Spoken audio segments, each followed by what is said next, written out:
How it be, that's just how it be. Take a look at me, I'm frozen, that's how it be. I be smoking my life over, I don't care. What up YouTube, it's your boy Sam Bush. I'm the founder of Hot Takes, and if you enjoyed that intro, go ahead and check out my boy Schmutz. He's making bangers on the daily. Link in the description, go check him out. And before we get into the video, I just want to say thank you to all you guys watching. It means a lot. I know Hot Takes is pretty small right now, but I promise you I'm going to grow it into something big one day. I appreciate all the support and love, and I hope you guys have a great day and enjoy the video. Number 23 out of Akron, Ohio, LeBron James.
And out of Wilmington, North Carolina, Black Jesus himself, Michael Jordan.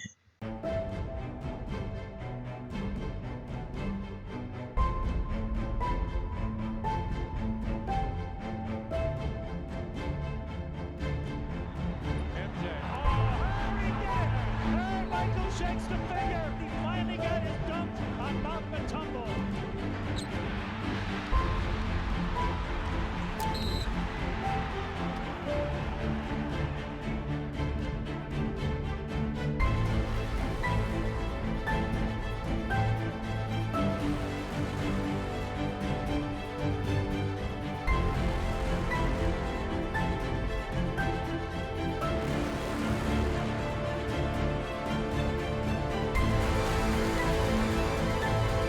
Down one, 17 seconds from game 7, or championship number 6.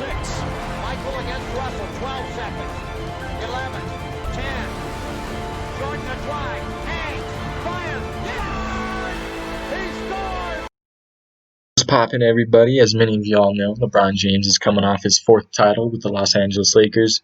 Big shout out to him. Personally, I didn't think he could get it done, but he showed up and proved his dominance once again. The dude's literally 35 and still bitching 95% of the NBA, which is honestly pretty mind-blowing. But with his 4th championship, does he surpass Michael Jordan as the greatest of all time? Some believe he's already passed MJ and in a world of his own right now. I'm here to settle the debate on who is the GOAT. I appreciate you all watching and just come along for the ride. Let's get it. Yes, so as you guys can see, we're going to get pretty deep with this one. Haha, that's what she said. But anyways, yeah, we're going to compare and contrast the two legends. I think these are the best categories to do for sure. There's a lot of other things to cover, but I think this gives a great understanding of what each player brings to the table. Now, thinking about it, I didn't do a category for worst hairline, but I think LeBron takes that one. We can all agree with that. But here we go. First things first, we're rocking with inside scoring. That's pretty much where Bron and MJ have succeeded throughout their career. LeBron, you already know, he's just yamming on heads left and right. Same with Jordan. They're both pretty crafty in there, and they're super efficient. So let me go ahead and break it down for you. So I think the biggest difference between the two when it comes to inside scoring, I think Jordan's more of a finesse finisher, and Bron's more of a power finisher. You're looking at Jordan, he's 6'6", 215. LeBron, he's 6'9", 250. So obviously Jordan's not tiny by any means, but LeBron's just a beast. He's a freak of nature for sure. So I view Bron as more of a forceful finisher. He's just pretty dominant with his size and power, and he gets in there and he makes plays happen. He's always dunking on people, which is great to see. And I think for Jordan, he's definitely known for his dunks as well, but the way I view it, he's just more of a crafty finisher, just flipping things over his head and maneuvering the ball and just making things happen in there. But regardless, they're both great finishers in their own way. And here's two shot charts to give you an idea of how good each of them were in the paint. On the left, we got MJ from his 96 to 97 season. You can see he shot about 50% in the paint, which is not the best. It was actually below average, but by that time he was relying more on his mid-range game. But he still got a lot of buckets in the paint and was putting up a great amount of shots in there. If you go to the right, we've got LeBron from his 2012 to 2013 season. Arguably one of his best seasons ever. The dude went Super Saiyan, shot 72% from the paint. He led the NBA in scoring in the restricted area, so he definitely went dummy and no one was stopping him that season.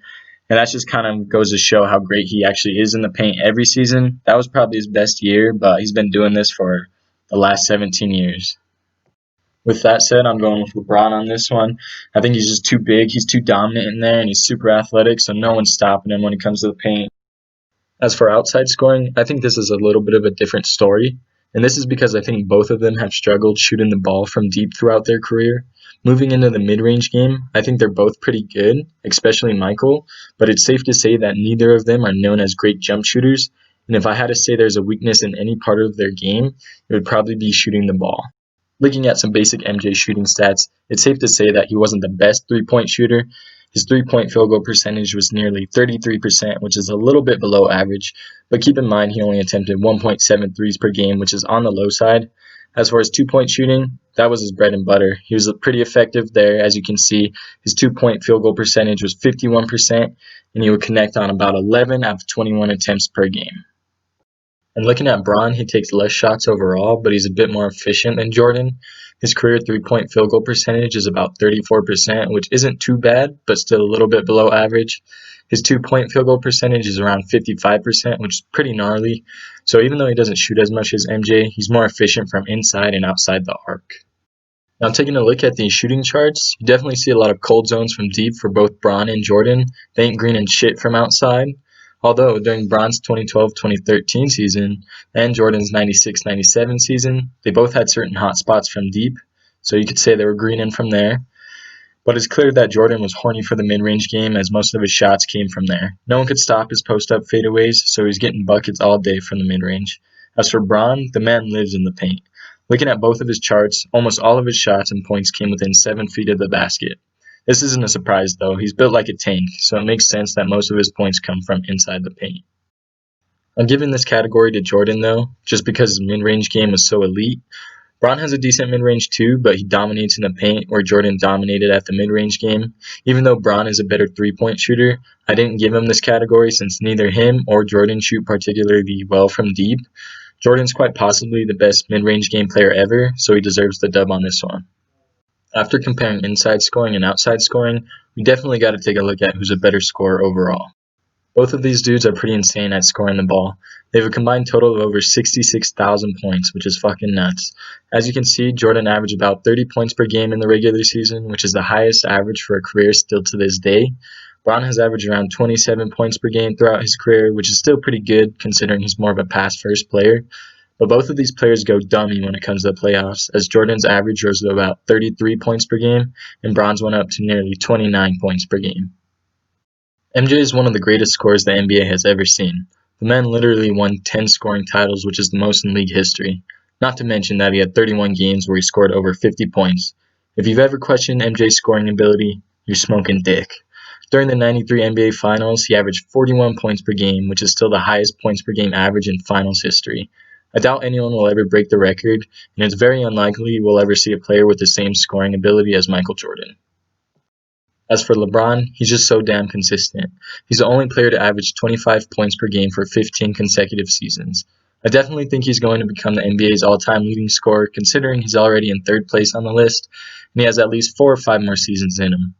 Even though he can score the ball at will, I don't think he's nearly the scorer that MJ was. He'll always get his averages, but we hardly see him popping off for 40 or 50-point games like MJ did so often. Without a doubt, I'm going with MJ on this one. Personally, he's the greatest scorer I've ever seen, and if you ever come across a scoring award in the NBA, he's most likely to have his name associated with it.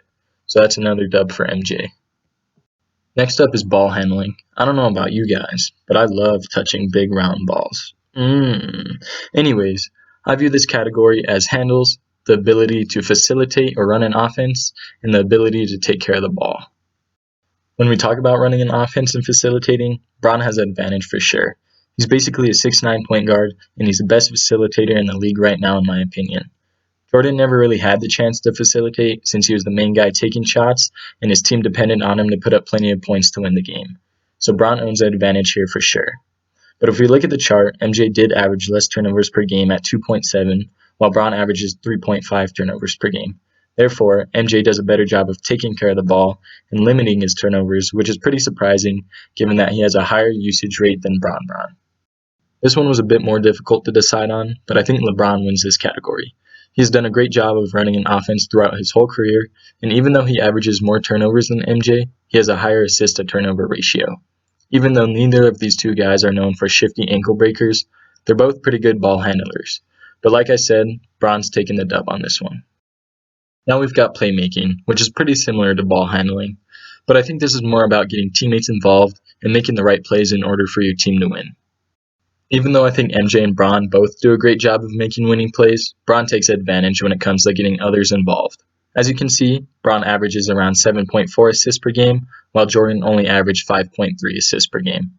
This is a pretty big difference, and it goes to show that Bron is a pass-first player who impacts the offensive game in multiple ways. He also just won his first NBA assist title last season, averaging 10.2 assists per game. That's pretty fucking insane considering he did it in his 17th season, and he did it playing as a small forward.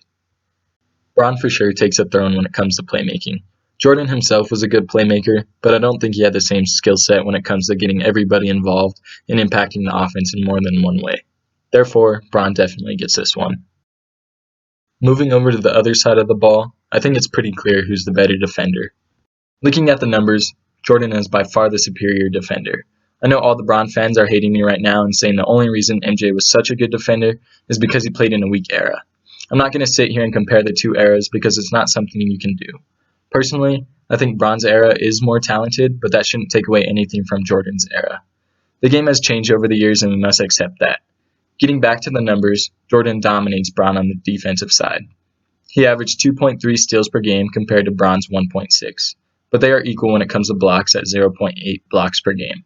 MJ has been recognized for his great defense as he made the NBA All-Defensive First Team 9 times compared to Bron's 5. He also won the NBA Defensive Player of the Year in 1988 and was the NBA Steals leader for 3 years. Jordan proved to be great on both sides of the ball and showed his elite defensive ability on a nightly basis. I believe Bron is a pretty good defender as well, but only when he chooses to be. With that said, MJ takes this category. No question about it.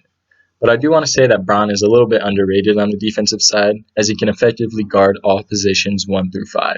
Regardless, MJ gets the dub here. Moving into rim protection, we all know who wins this category. This certain category isn't something you can prove using stats. You really have to watch and know the game of basketball to know how to answer this one. The only stat I pulled for rim protection was blocks per game. As you can see, both MJ and Bron average 0.8 blocks per game, which is a bit surprising, but it's safe to say Bron's a better rim protector. Michael did hold his own in the paint, but Bron's a different breed. I'd probably shit myself if I went up against LeBron in the paint. He'd smack my shit in the 5th row and make me go get it. We all know of his famous block on Iggy in the finals. Definitely don't think Iggy's ever recovered from that one. Besides the point, Bron easily wins this category. Next up, we'll go into rebounding. When I first saw this category, I immediately gave it to Bron just because of his size and weight. At 6'9", 250, Bron's crazy active on the glass. He has 9,405 career rebounds and averages about 7.5 rebounds per game. It's safe to say he's one of the best rebounding small forwards in the league. Even though I gave this category to Bron right away, I found out how underrated MJ was on the boards. He snagged 6.2 rebounds per game and totaled 6,672 rebounds over his 15-year career. This is pretty impressive considering that he played shooting guard, but it's definitely not enough to say that he's a better rebounder than Bron. So this category definitely goes to Bron as well. Now we get into one of my favorite categories, which is athleticism. Both MJ and Bron are insanely athletic, and I promise it's not just because they're black. In my opinion, these two are the most athletic players the NBA has ever seen. We've seen all the highlight dunks of MJ dunking from the free throw line and LeBron throwing down ridiculous dunks on everybody. But now we really get to compare their athleticism side by side. Looking at Jordan, he's 6'6" and weighs around 215 pounds. As for Bron, he's about 6'9" and weighs around 250 pounds. Jordan isn't exactly small, but when you compare him to Bron, he definitely is. Bron has at least 2 inches on him and 30 pounds, so it's safe to say that Bron is bigger and pushes a lot more weight than Jordan. Even though Bron is taller, their wingspans are pretty similar, with Jordan's being 6'11 and Bron's being 7 feet. The crazy part comes when you compare the two's vertical and 40-yard dash. MJ had a vertical of 48 inches, which is fucked. He was literally hitting his head on backboards in college and in the NBA. Bron has a pretty impressive vertical at 40 inches, but Michael for sure has the advantage here. As for the 40-yard times, they aren't official, but I still thought I'd mention it. It was said that MJ once ran a 4:38 and Bron ran a 4:40. If these times are true, it's easy to see why these are the two best athletes the league has ever seen. Athleticism like this is good enough to get you to a professional level in multiple sports. We saw that to be true as MJ played baseball, and even though Bron had strictly stuck to basketball, there's no doubt in my mind that he could have played in the NFL. So it's pretty difficult to determine a winner when it comes to this category. Therefore, I think it's a tie. I believe Jordan is more athletic when it comes down to speed and vertical, but LeBron makes up for it with his size and strength. So each of them get a check for this category. Now moving into basketball IQ, this is something you can't really calculate or prove, therefore you have to examine the player's thoughts and tendencies when playing on the court. I think MJ doesn't get a lot of credit when it comes to his basketball IQ. This is because he is mainly known for his flashy plays such as dunks or layups, but the reason MJ was so good is because he was able to put his basketball smarts with his basketball skills. Not many people are able to do this, and that's why there's only one Michael Jordan. It took a while for MJ to understand the true game of basketball, but he loved to learn. The reason MJ was able to win 6 chips is due to the fact that he studied his competition and learned how to find a balance between making his own plays and making plays for others. He was able to see things on the court that others couldn't, and he quickly found out how to develop a winning system in Chicago. As for LeBron, his basketball IQ is off the charts. We hear all sorts of stories from players across the league talking about how smart Bron is. For example, there are articles out there explaining that LeBron tells opponents how to run their own plays. Take that in for a second. LeBron studies the game so well that he knows the opposing team's plays and is able to tell his opponents how to run certain plays. Not only that, he knows certain tendencies of players from starters all the way to bench warmers. Many believe that LeBron will become a coach when he retires, and I think that's a great idea. LeBron is a basketball genius, and he proves it to us every night in his press game conferences by reciting certain plays from the game and explaining what should have happened. His knowledge of the game is unlike any other we've ever seen, and for that reason, I'm giving this category to Bron. I definitely do believe people sleep on Jordan's basketball IQ, but I don't know if we can even compare it to Bron's. Bron definitely gets the dub here for sure.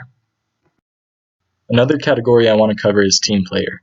As most of us know, both of these players have been part of the greatest teams in NBA history, but that doesn't show us how good of team players they were. To know how good of a team player MJ was, I think it's important to have watched The Last Dance. In my opinion, MJ is more of a one-on-one player and viewed most challenges as him versus the world. But even though he was a one-on-one player, he still did his best to get his teammates involved when needed. His game was more focused on winning at all costs and doing it himself if needed. Of course, he would have never won 6 championships without his teammates, and he knew that. Therefore, as his career went on, he tried to do a better job of involving everyone, and it paid off as he won 2 3-peats in the 90s. When I think of LBJ, I think of a team player right away. His main focus ever since he was just a teenager out of high school was to get his teammates involved in the game. He shaped his game around bettering his teammates and playing 5-on-5 rather than 1-on-1. Personally, I think this is as great as LeBron is more of a pass-first player, as he doesn't need the ball in his hands to make a significant impact on the game. Although I think this hurts him because we've seen that he's okay with other players taking the last shot in clutch moments. I wouldn't necessarily say that he shies away from the big moments, but he doesn't exactly want to be the one taking the shot with the clock running down. Regardless, I think this category goes to LeBron just because no matter what team he is on, he does his best to involve his teammates, and he doesn't need the ball in his hands to make a significant impact. Due to the fact that MJ and Bron have been to a combined 16 finals, they have to be pretty good leaders. Well, to be honest, Michael Jordan was kind of a dickhead. If you've watched The Last Dance, you know exactly what I'm talking about. He would shit-talk his teammates in practice and play dirty, but that was part of his game. He wanted to win at all costs, and that he did. He took his team to 6 finals and won all of them. No one ever said it was easy, and he knew that. MJ knew that in order for him to win championships and put the Bulls on the map, he'd have to push his teammates. He figured that he was working his ass off to be the best he could be. Everyone else should be working just as hard. A lot of his teammates will tell you that he was an asshole, but they also tell you that MJ brought out the best in them. He set the standard for his teammates and for the Chicago Bulls in general. A lot of people question MJ's leadership style, but the way I see it is that he won championships. As for Bron, I think he's pretty underrated as a leader. I think that's because his leadership style is more laid back and he encourages his teammates rather than being hard on them. Even though his leadership style is much different than MJ's, it's just as effective. Homie has been to 10 finals throughout his 17-year career and has also taken 3 separate teams to the finals. So if you question LeBron's leadership, you're pretty dumb.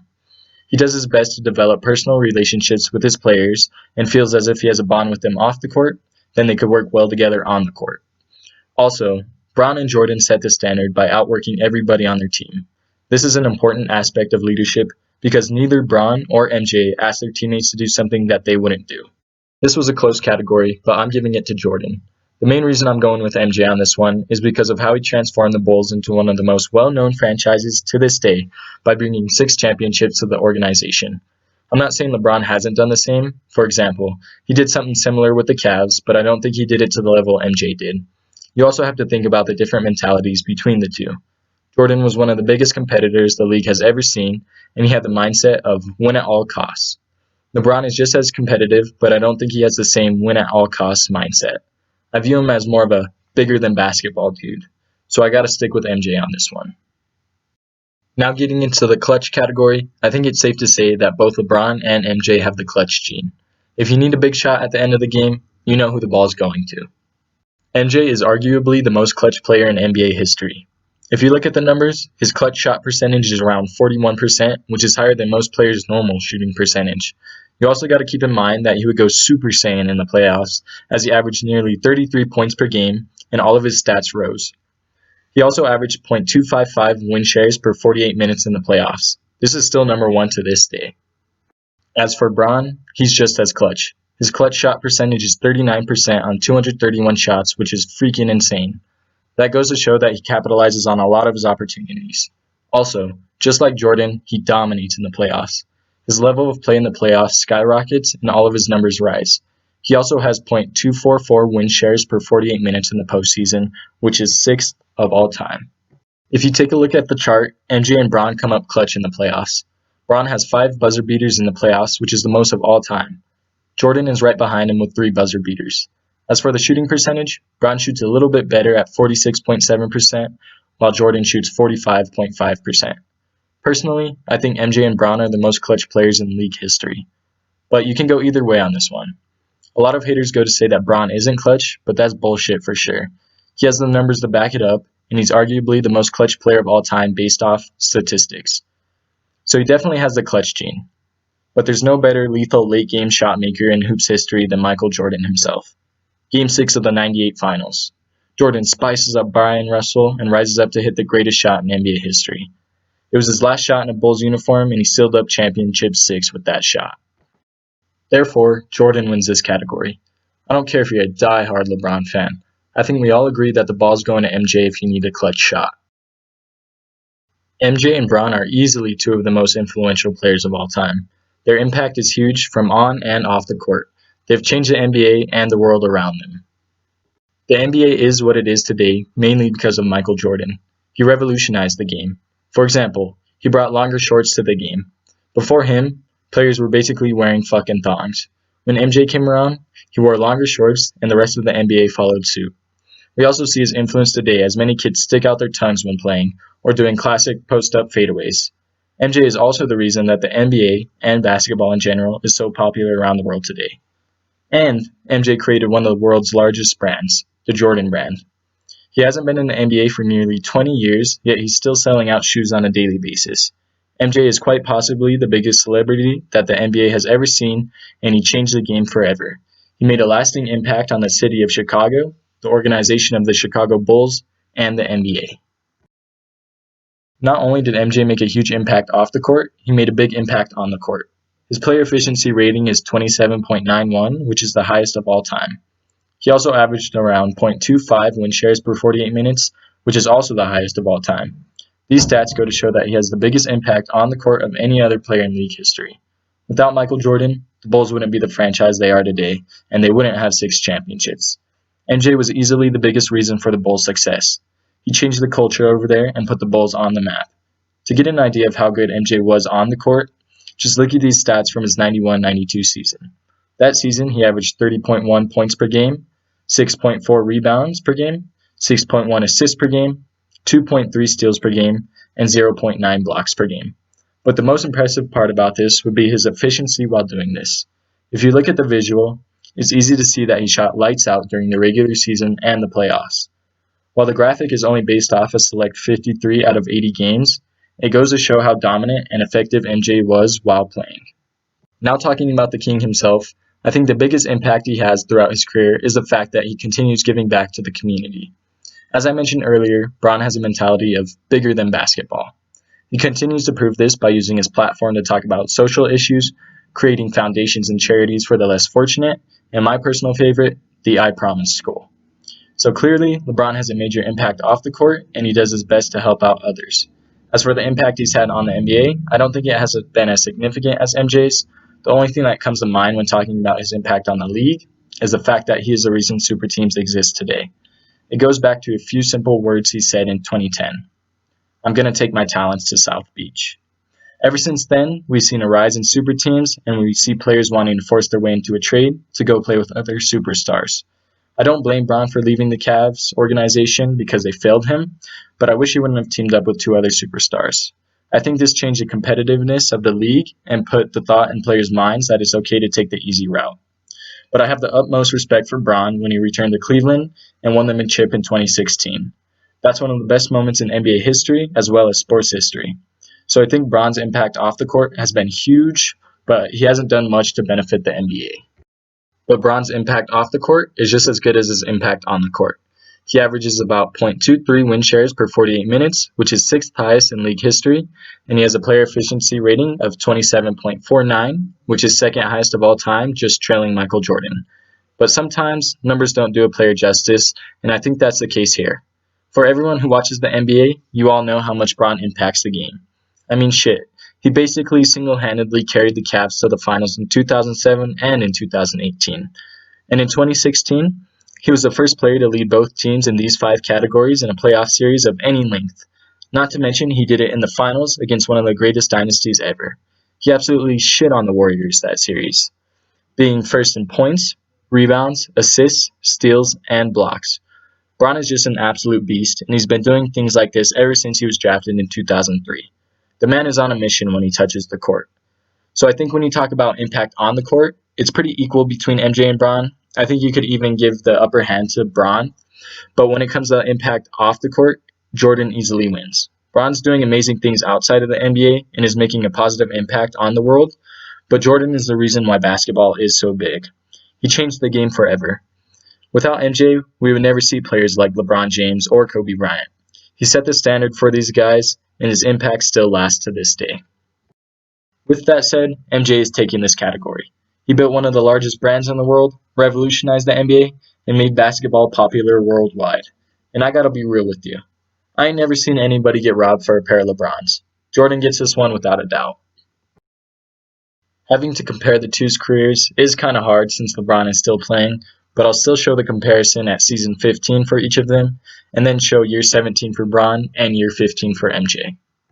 So first up, we have both MJ and Bron at year 15 through 1,072 regular season games. I definitely think if Bron retired after this point, MJ would be the GOAT hands down. That's because he doubled LeBron's chips with 6 total, and he went 6-0 in the finals while LeBron was just 3-6 at that time. Also, Jordan was still 3,000 career points ahead of LeBron at this time.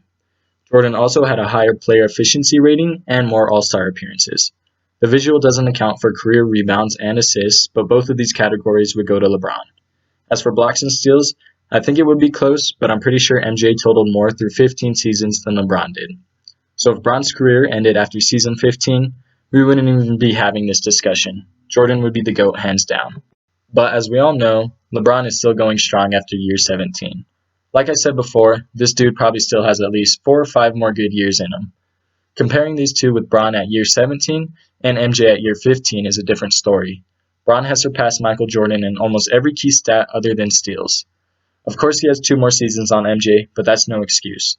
Jordan still leads in points per game, steals per game, and less turnovers per game, but Bron leads in everything else, such as shooting percentage, rebounds per game, and assists per game. Bron also leads Jordan in playoff appearances with 14 and finals appearances at 10. But in my opinion, Jordan leads in the most important category. He had 6 championships with 6 finals MVPs compared to Bron's 4 championships and 4 finals MVPs. So Bron will continue to add to his career stats over the next few years and put MJ in the dust. But it will be interesting to see if he ever gets to 6 chips and 6 finals MVPs. If you take a look at each of their career accolades and achievements, they're pretty similar for the most part, but MJ holds the upper hand. He has 10 scoring titles where Bron only has 1.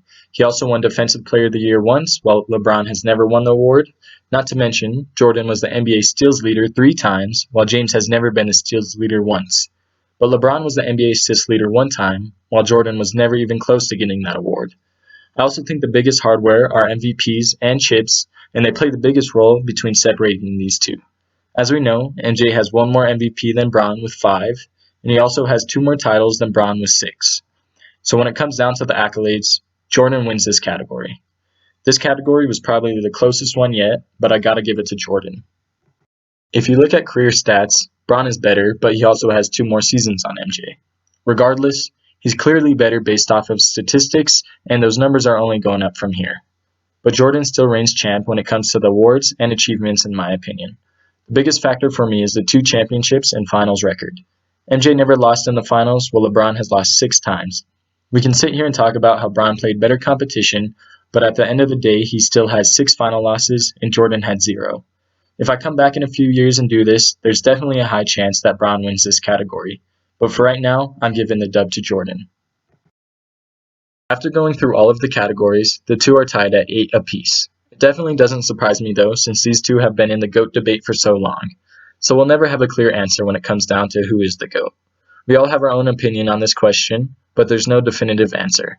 As MJ said, you can't choose a GOAT because there have been so many great players in different eras of the NBA. The best thing we can do is enjoy their greatness and what they brought to the NBA. As for me, my GOAT is MJ. And that's just because I think basketball is about winning. MJ has won more chips than LeBron, and he never lost on the biggest stage. His mentality was unmatched, and he changed the game of basketball forever. MJ set the standard for everybody in the league today and made basketball what it is today. Statistically speaking, Bron is probably the best ever, and I think he has the chance to pass Michael Jordan as the GOAT. But in order for him to do that, he's got to get at least 1 more chip. The way I see it, MJ is the GOAT, and Bron is the boat. GOAT takes everything into account from winning, impact on the court, career statistics, and accolades. Boat would solely be the best player on the court at all times. Without a doubt, Bron is the most complete player ever as he does everything well and at a high level. He might not be the scorer MJ was, but he's definitely a better passer and rebounder. As for the defensive side, I give the edge to MJ, but Bron is right behind him. But that's just my opinion, and you all can tell me to go fuck myself. Whoever your GOAT is, you gotta admit that these 2 are probably the best to ever do it though, no matter what order you put them in. I appreciate you guys watching the video. It was long as shit, so big shout out to you guys who watched it all the way through. Go ahead and let me know who your GOAT is in the comments. I love you all, and don't forget to hit that like and subscribe button. Peace.